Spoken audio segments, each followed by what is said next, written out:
Yo, what is up guys? It is Esports Content Entertainment coming at you guys with another video here today. And in today's video, we are going to be talking about Jankos parts ways with G2 Esports. So I remember first watching Jankos back when it was called the EULCS at that current moment in time, back in 2015. He was playing for Rocat. This was back when he was playing with Vandor and Nuke Duck, and Yamato Cannon was his head coach actually. And, you know, he failed to make Worlds during that year, and then he played with H2K from 2016 and 2017. He made Worlds in 2016 and actually even made top 4 with that H2K lineup with Otawamne, Ryu, Forgiven, and Vander, even though it was complete luck that H2K even made top 4 that year. They had one of the easiest groups in Worlds history and faced one of the easiest opponents in Worlds quarterfinal histories, actually. Then in 2017, H2K pretty much failed, and then after that, he got picked up by G2 Esports. Now, during this tenure that Jankos has had in the league, even back then, he was known as one of the best junglers in the EULCS, actually. So, him getting picked up by G2 Esports at that current moment in time was an actual big thing, because G2 Esports came into the league during the EULCS 2016 spring split and was completely dominating. This was back when they had won 4 trophies in a row, so them picking up Jankos over Trick was a big thing at that current moment in time, because Trick was actually not as good as he once was when he first started playing on G2 Esports. So most people deemed that picking up Jankos was actually good for G2 Esports because he was going to be a big upgrade. Then during 2018, this was actually the year that G2 Esports won no titles, actually. It's actually the only year that G2 Esports as an org for Europe has won no titles.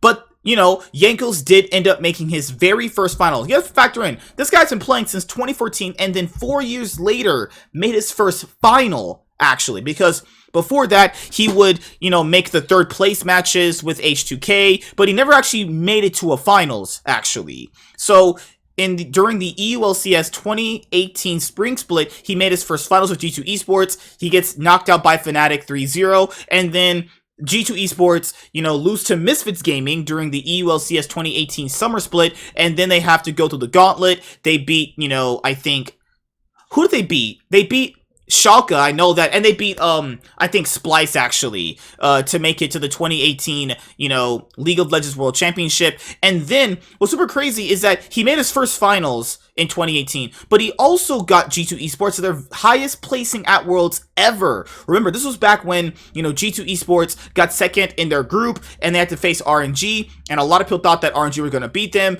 and they ended up beating RNG and making top 4 at the, you know, 2018 League of Legends World Championship. So, you know, even though 2018 was very rough for G2 because they had shit players like Yarnin and Wadid, you know, they actually had a really good showing at Worlds, all things considered, when no one really thought they were actually going to do anything, you know? So G2 Esports makes top 4, and then from 2019 all the way to, you know, 2021, I'm pretty sure the history writes itself. He wins pretty much every single title, you know? And then in 2021, you know, he was playing with G2 as well, with Reckless and Capson. That didn't go very well either. And then also, 2018 and 2021 are the only years where G2 Esports as an org has never won any titles, actually. Sorry, I mistakenly said just 2018. I knew it was just 2021 too. So yeah, G2 Esports didn't win any titles between 2018, that year, and 2021. Now, that was because of Jankos' fault. Obviously, he was still playing at a top competitive level, actually.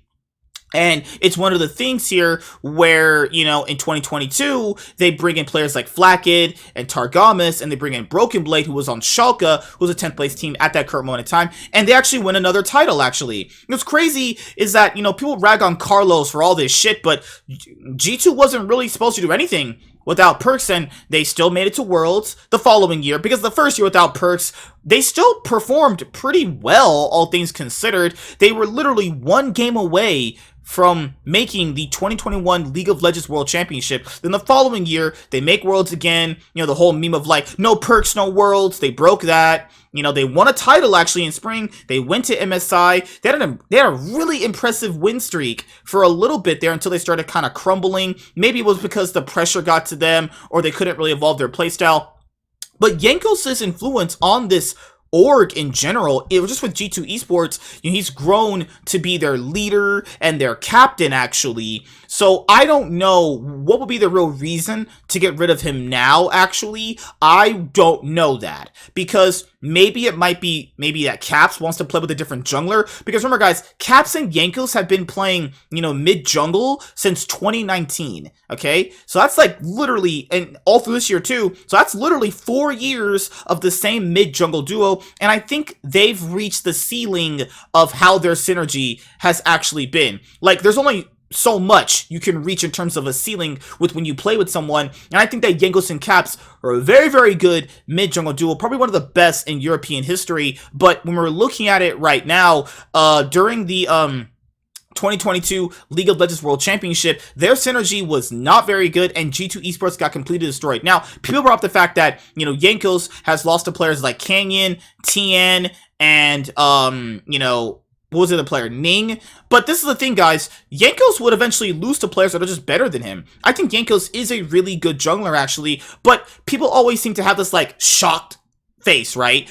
If you lose to players that people say are better than you, I don't know why that's surprising. Him losing to Canyon is not a surprise, because Canyon is so much better than Jankos, it's not even close. And looking at the World Championship this year, it was definitely proven that Canyon was one of the best junglers at the event, despite Damwon going out in the top 8, you know, compared to Genji. So it's one of these things where I don't understand why people kind of rag on this guy for losing to players that are arguably better than him, you know?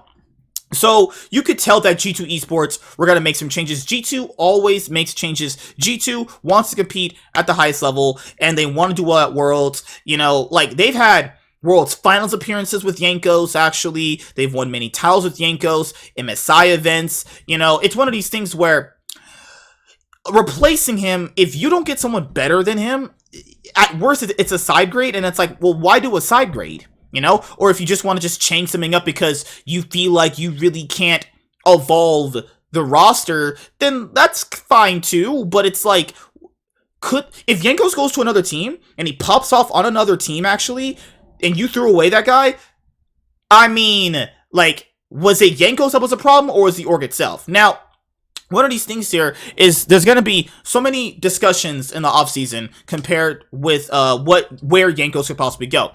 I mean, Perks is on Team Vitality. You could very well have a roster of Jankos, Perks, and Upset on a team. And Upset played really well on Fnatic. Now, the thing here is having all of these quote-unquote carry players like Perks, Jankos, and Upset would be a very, very big thing to talk about, because these super teams with these carry players, they rarely actually ever work out, you know? And I don't know who Team Vitality's top laner would. Oh yeah, it would still be Alfari, right? Because I don't think they're getting rid of Alfari. There would be no reason to get rid of Alfari. I think they would just build around Perks and Alfari. Now, adding in players like Jankos and Upset would be very, very good. Just depends on, you know, where Jankos wants to go. I don't think Jankos would go to North America. It's just not a play. He's always shit-talked NA, and I remember that back in the day, some EU players would shit-talk NA, come over here, but then they would just go back anyway, you know, because NA, LCS is trash. You can't do anything here. This region sucks, you know? So, right here, we have the article, Jankos announced his departure from G2 Esports following their premature Worlds 2022 exit. The Polish jungler has been in G2 since 2018. He posted this video on his YouTube channel. Go watch that. He announced it, actually. Rumors of the player parting ways from the team have been circulating for the past couple of weeks, but was never confirmed by either the org or Jankos himself until now. The video, titled "I'm Leaving G2 Esports," was posted in his own channel and featured Jankos speaking to his fans for the last time as a G2 member. I don't know why that just played. He did a quick recap of the past season and their Worlds run, as well as a formal farewell. The player, dubbed the First Blood King, has been a member of G2 Esports since late 2017. I still want to compete. I still want to play on the highest level, he said in the video. According to Jankos, G2 wanted to try a different jungler for the 2023 season. To this, he said, "In my opinion, it makes perfect sense." I mean, they've had the same jungler for 5 years. I mean, to be fair, like, a lot of good orgs, they do keep a player for a long time. And 5 years is a long time to be playing for the same org. So, I don't know who G2 could possibly pick up. I mean, there's Aloye, or Elyoya, actually. I mean, To me, El Yoya is kind of a little overrated, but he would be a good pickup for G2. You know, I don't think G2 would go for Razork, actually. I mean, Malrong looks pretty comfortable on Rogue right now. And, well, you also have... Oh, well, Team Vitality could also be playing Bo, too. So, yeah, Vitality would also have Bo as well, to be fair. Because I know they were kind of getting him ready for this season, actually. He also said that it might be beneficial for him to play with different players in a different organization, and that his journey with G2 ended well. Yeah, it's just one of these things where, you know, sometimes you just gotta go your separate ways, and that just happens. As for when he faces G2 in the future, Jankos only has one thing he wants to do. I really want to destroy them. I will ruin them. Holy fucking shit. The burning rivalries in the EUS, in the LEC are going to be insane. A tweet he put out shortly after the video explained more about the situation. I'm still under contract, but after 5 years with G2, I've been allowed to explore my options for 2023. It was a long journey with ups and downs, but eventually all things have to come to an end. Yeah, so you have rumors that SK Gaming kind of want to, you know, spend a bit more this year. I mean, Team BDS apparently has money, but they haven't really put it anywhere. It's crazy how some of these, like, LEC orgs come in and they don't spend any money, even though fans claim that they're actually going to spend money, which is crazy, honestly. Team Heretics just came in. Who knows if they really want to pick up Jankos? I mean, Jankos would be a great pickup for any team, actually. I know it was been recently announced that Hansama is joining G2, which I think is good or bad, depending on how you look at it, but it's overall a good thing. Is it an upgrade over Flakkid? Well, yeah, currently right now it is, but I saw people bring this up with Flakkid. We're like, well, in his rookie year, he did all these things. Yes, he did do all those things, but if you play badly on a top org, they just get rid of you. They just do. And Jankos has had some very questionable performances throughout even just this year alone. And his influence on the team, you could kind of tell, was lessening as his play was just not as good as it once was when he first started playing for G2. Jankos' teammates and other personalities in the league responded to this news. G2 bot laner Flakkid affectionately said his goodbye to Jankos, saying, "Good luck, kitten. Thanks for this year." Flakkid's lane partner and G2 support Targamas replied, "Was an honor and pleasure to play with you this year. I wish you all the best in the future," he said. And then ex-pro player, now caster Cadril Lamont's message to the jungler was short and sweet. Okay, and that's pretty much it. He just says legend. So yeah, Jankos is looking for a team. If you take Team Vitality out of the question and then you just put in you know, SK Gaming, it's like, where would Jankos really go? I mean, Fnatic is definitely a possibility.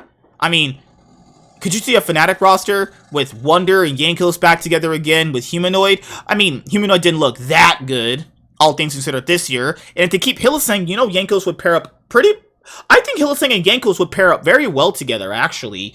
But we'll just have to see how it goes. We know that Rogue is going to be getting rid of Otawamne for Shigenda, actually. So, yeah, this 2022 off-season for League of Legends is going to be crazy. More off-season, you know, videos are going to be dropping for you guys. Let me know what you think about Jankos leaving G2 Esports. Do you think G2 will be able to do very well without Jankos going into the 2023 season? Let me know. Comment section below. See you guys later. Like, comment, and subscribe. Most of all, enjoy. I am MSK, and this is Esports Content Entertainment, your one place for esports content. Alright, guys. Deuces.